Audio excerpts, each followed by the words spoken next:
Okay, these are the solved problems for Chapter 19. Take a second to read the problem. So here we have a constant pressure process. This is going to be an isobaric process. We know we're asked to first draw a PV diagram, and then we're going to calculate the work done.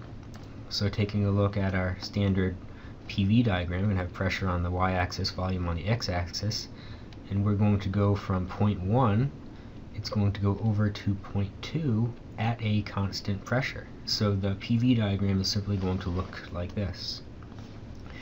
Now we're asked to calculate the work done by the gas. Remember that the work is going to be the integral of pressure dV from V2 to V1. Essentially we're going to be looking at the area under that curve right there. We can simply say that this is going to be the pressure multiplied by the difference in volumes, V2 minus V1. So the work is actually going to be pressure V2 minus pressure V1. Now we know the ideal gas law, pressure times volume is equal to N times R times T. So here I have pressure volume, here I have pressure volume. I know the temperature, so I'm simply going to write the work done as the number of moles multiplied by the constant R multiplied by T2 minus T1, and I'll go ahead and I'll pull out the N and the R right there. So now I simply just have to plug all this stuff in. I know that I have 2 moles of an ideal gas, so I know N is equal to 2 moles. So work is going to be equal to those 2 moles multiplied by that constant R, 8.3145 joules per mole degree Kelvin. And then the temperature differential is going to be 107 degrees. It's going to be T2 minus T1, which is going to be 27 degrees Celsius. Now because these are both in Celsius and we're taking a difference, the same as last time, it's going to be the same as the change in temperature in Kelvin. Go ahead and I peck all that into my calculator and I come up with 1330.3 joules. Note that this is positive. What this means is the gas has done work. The gas has expanded. For 19.8, take a second to read the problem. I have another isobaric process, and just kind of reading off of the PV diagram, I know that I'm going to have the pressure at B is going to be equal to the pressure at A, which is going to be equal to 1.5 atmospheres. Eventually I have to change that into pascals. And I also know that the volume at point A is going to be equal to 0.5 liters. I'm also told another piece of information. I'm told that the temperature at point B is going to be 1/4 the temperature at point A.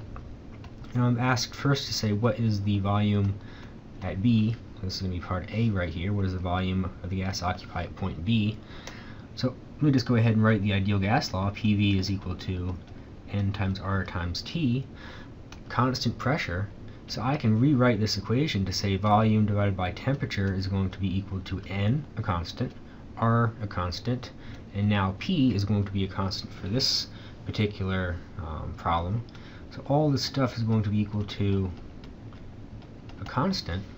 What that means is I can write the volume at A divided by the temperature at A be equal to the volume at B divided by the temperature at B.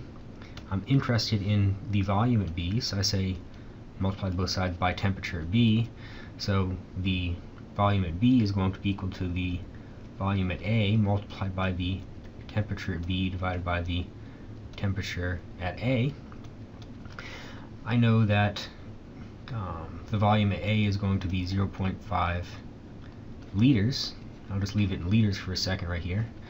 And I know the temperature at B is going to be 1/4 the temperature at A. Divide that by the temperature at A right there.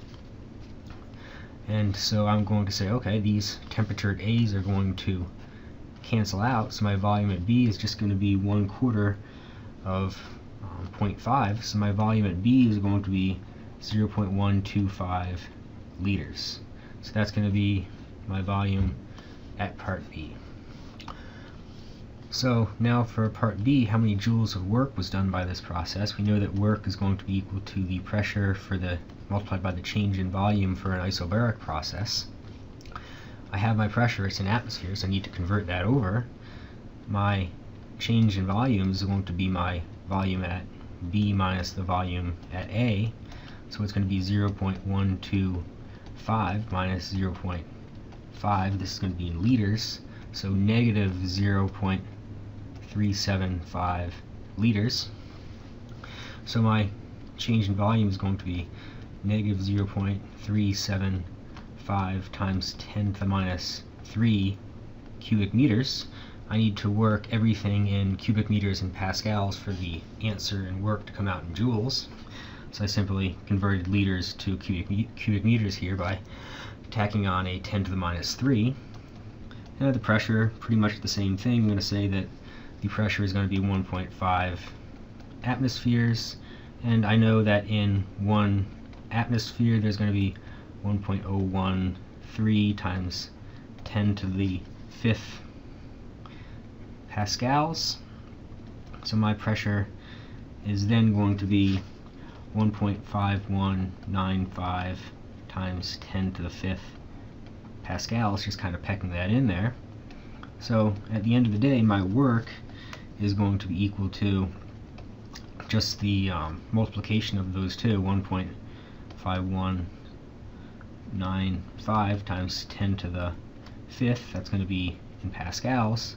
My change in volume, negative 0.375 times 10 to the minus 3rd cubic meters, and I'm going to come out with my answer to be negative 56.98 joules. So that's how much work was done. Since this work is negative right here, that means the work was done on the gas, not by the gas. For part C, we're asked, did the internal energy of the gas increase or decrease from A to B? We know that the change in internal energy is going to be related to the change in temperature. We know that the temperature went down, therefore the internal energy of the gas must have decreased. Similarly, we know that I'm asked whether heat entered or left the gas between A and B. So I also know that my heat is also going to be related to the change in temperature. Temperature decreased, therefore I have a negative Q, and heat must have left the gas. Okay, take a second to read 1945. I have 2 moles of an ideal monotonic gas. It's going to go through a cycle ABCD in which 800 joules of heat is going to flow out of it. I'm asked to first sketch the PV diagram, and I know that process AB is going to be a constant pressure, so I'm going to go from A to B, and I'm going to be at a constant pressure, so I'm going to look something like that. I know that process BC is going to be a constant volume, but I'm actually not told whether the volume is going to go up, kind of like that, or perhaps it's going to go down, kind of like that, to point C. I know that it's going to return to path A, and it's going to follow either an isotherm or an adiabat.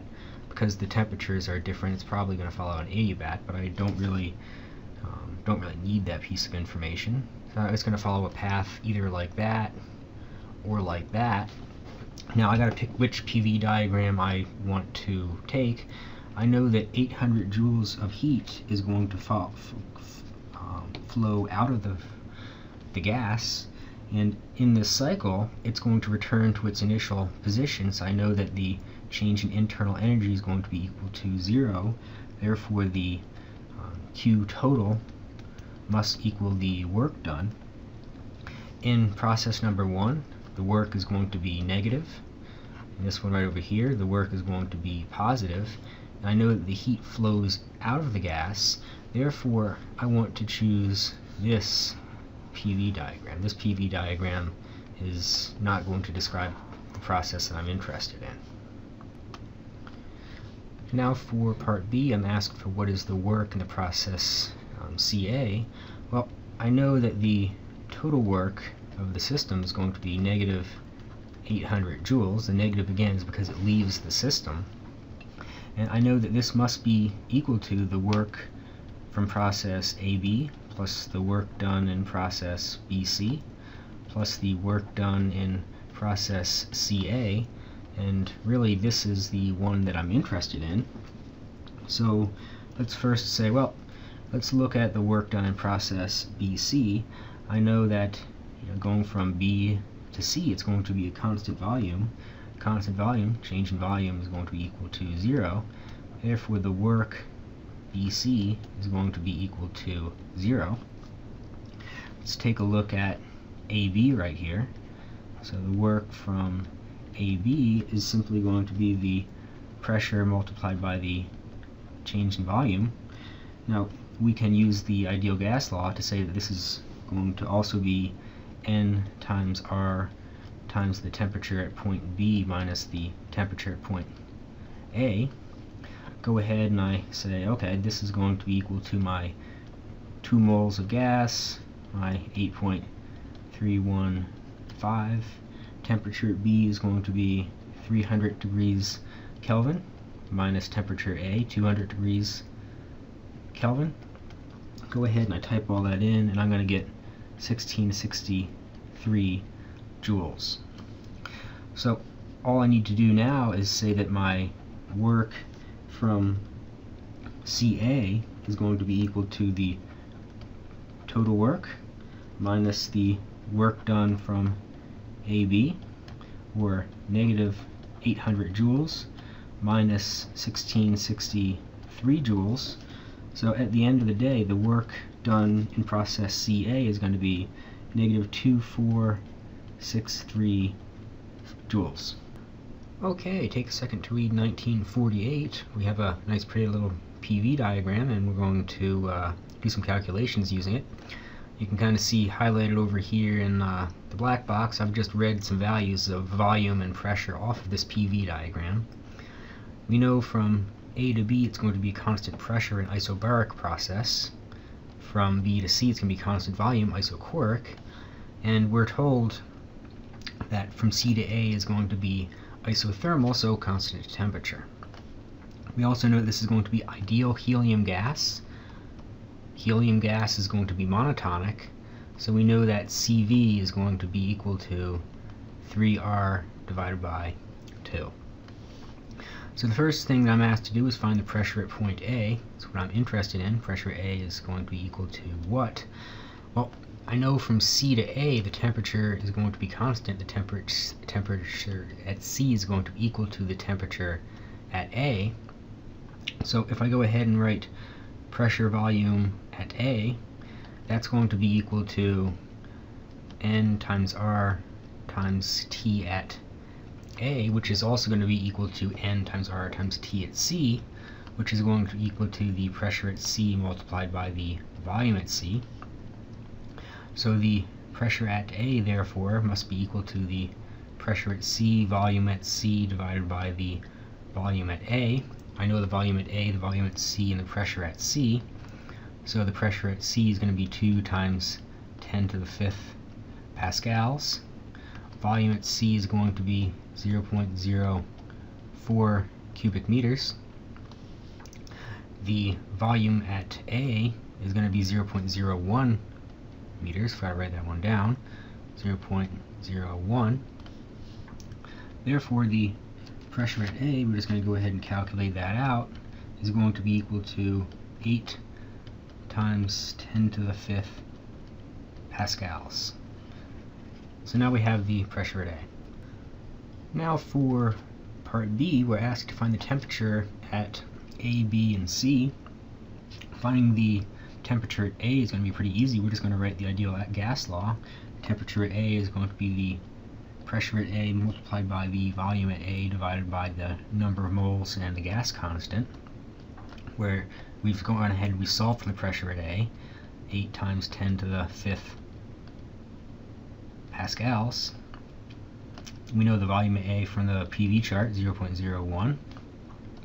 Divide that by the number of moles, which is going to be 3.25, and the gas constant, 8.315.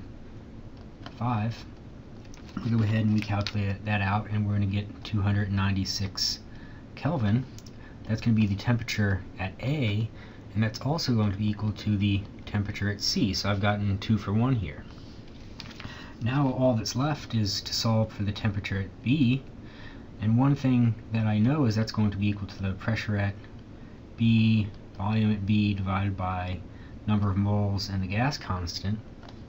Now I know that from A to B it's going to be a isobaric constant pressure, so the pressure at A is also going to be equal to the pressure at B, so that's going to be 8 times 10 to the 5th pascals. The volume at B is going to be 0.04 cubic meters. Divide that by the number of moles, 3.25, and the ideal gas constant, 8.315. And we go ahead and we type all that stuff in, and we're going to get the temperature at B to be 1184 degrees Kelvin. Now for part C, I'm going to just budge myself up a little bit of space here. I'm going to be solving for now the energies involved. So first I'll say, okay, what is the, going from A to B, what is the energy from A to B?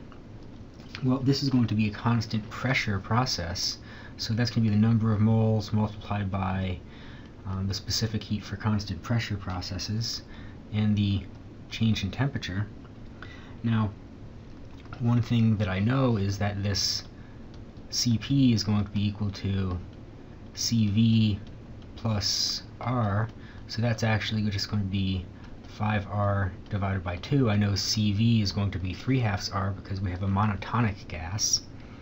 So QAB is going to be equal to the number of moles, 3.25, and then we're going to have 5/2, and I'm going to have my R, 8.315. Multiply that by the temperature difference, going from 1184 to 296, and I'm going to end up with a 6 times 10 to the 4th joules. This is positive, so heat's going to enter the gas. From B to C, this is going to be a constant volume process, so that's going to be N multiplied by Cv multiplied by the change in temperature. So now it's going to be 3.25, the number of moles, multiplied by, now it's going to be 3/2, and then I'll put my R, 8.314, and the change in temperature now is going to be 296 minus 1184. So my QBC is going to be negative 3.6 times 10 to the 4th joules. This negative means that heat's going to leave the gas. And lastly, from C to A, Q from C to A, this is going to be an isothermal process. So that means that I can write my Q as N times R times the temperature, and then the natural log of the volume at A divided by the volume at C. So again, number of moles, 3.25, the R, 8.315, temperature at A and the temperature at C, both of which are going to be 296, and then the natural log of 0.01 divided by 0.04, the volume at A and the volume at C respectively, and we're going to get negative 1.11 times 10 to the 4th. It's going to be joules, and because it's negative, heat's going to leave the gas. And the last little bit here, part number D, is it's looking for internal energy changes from from all these steps right here. And we know that internal energy change is going to always be path independent, and it's always going to be equal to N times Cv times the change in temperature. I'll do the easy one first, delta U Ca. There's going to be no temperature change, so delta T is equal to 0.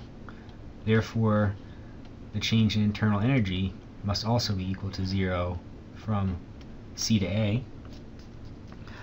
Going from A to B, the change in internal energy A to B is going to be equal to the number of moles multiplied by CV, change in temperature, 3.25. The CV is going to be, again, 3/2 multiplied by R, 8.315. Change in temperature is going to be 1184 minus 296. So the change in internal energy is going to be equal to 3.6 times 10 to the 4th joules. Internal energy is going to increase here. Going from B to C, the change in internal energy is going to be the same thing, N times CV delta T, where N is going to be 3.25 moles. Got my 3/2, got my R value right here, and the change in temperature now is going to be 296 minus 1184, and that's just going to be negative 3.6 times 10 to the 4th joules. Now the internal energy is going to decrease.